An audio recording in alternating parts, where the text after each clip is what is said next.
اور مقدس سے زیادہ کبھی نہیں۔ اس لیے شروع میں نے کہا تھا کہ میرے عزیزوں، عبادات میں دل لگنے کا بڑا نسخے کی بھی آگے اپنی کمائیوں کو حلال کریں۔ انشاءاللہ ہم حلال کمائی بنائیں گے، اپنے مالوں کی زکات دیں گے، ہمدردی کا مزاج بنائیں گے، اور ماں بقیہ جو راتیں ہیں، جو دن ہیں، یہ بڑا قیمتی اشیاء ہے۔ حدیث شریف میں ہے 4 چیزیں اللہ کے نبی نے فرمائی کہ انسان کے مرنے کے بعد اس کا ثواب ملتا ہے۔ مرنے کے بعد اس میں سے ایک آخری چیز ہے وَلَدٍ صَالِحٍ يَدْعُو لَهُ،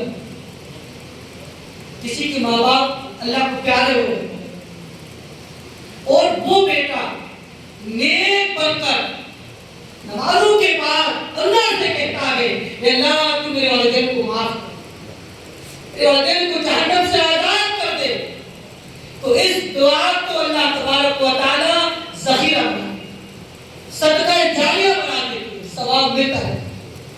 اس لیے جن کے والدین نہیں رہے، یہ بڑا قیمتی اشیاء ہے جہنم سے آزادی۔ ہم اپنے آپ کو آزاد کریں۔ آزاد کیسے کرائیں؟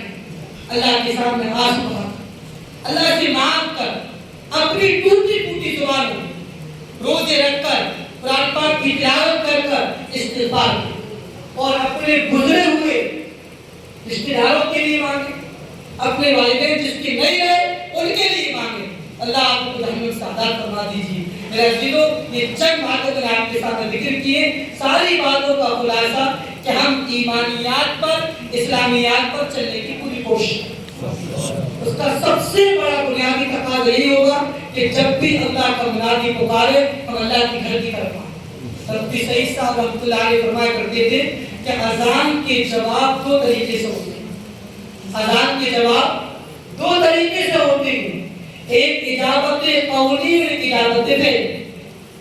اجابت قولی کا مطلب یہ ہوتا ہے جیسے ہی مؤذن اذان دے، کام کو بند کر کر اپنی زبان سے جواب دے، اللہ اکبر اللہ۔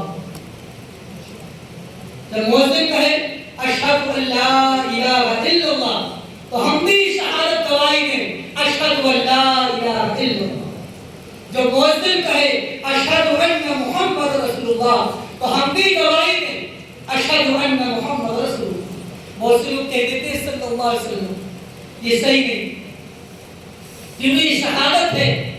جیسے مؤذن نے شہادت دی ہے کہ میں گواہی دیتا ہوں کہ حضرت محمد صلی اللہ علیہ وسلم اللہ کے رسول ہیں، تو ہم سننے والے کہیں کہ میں بھی گواہی دیتا ہوں کہ حضرت محمد صلی اللہ کے رسول ہیں۔ یہ مطلب ہے حی علی الصلاۃ، جب کہیں تو لا حول ولا قوت الا باللہ، حی الفلاح میں بھی یہی کہیں، اور الصلاۃ خیر من النوم میں کہیں صدقت و بررت، کہ آپ نے سچ کہا بری ہو گئی۔ اس کے بعد یہ بات میرے عزیزو، قد قامت الصلاۃ کی مطلب اجابت قولی، یعنی کام کو بند کر کے زبان سے جواب دیں، اس کو بولتے اجابت قولی۔ دوسرا اجابت فعلی۔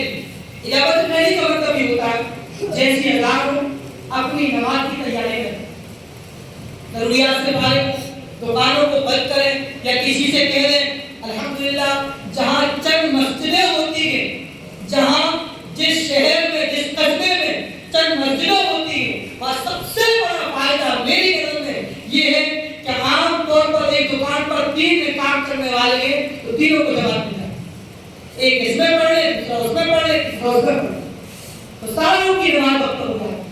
اور کتنا آسان کام، امام کی بیٹھ اللہ اکبر، اور امام صاحب آپ جانو کیا پڑھ رہے ہو، میں نماز تو ہو جائے، چپ چاپ کھڑے ہو جائے تو پھر نماز۔ کتنا شاندار طریقہ، قراءت الامام، امام کی قراءت مقتدی کی قراءت مانی جائے۔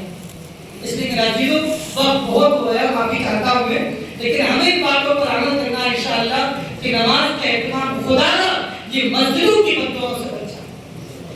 ہر بندہ خدا بالغ نابالغ 7 سال کی عمر جس کی ہو اسے بھی حکم ہے کہ مسجدوں میں نمازوں کا اہتمام کرنے والے بنیں، ماں باپ کی راتوں میں خوب اہتمام سے اللہ کو راضی کریں، اللہ کو منائیں۔ اللہ ہم سب کی باتوں پر عمل کرنے کی توفیق عطا فرمائے، اور کہنے سننے میں جو غلط اس کو معاف فرمائے۔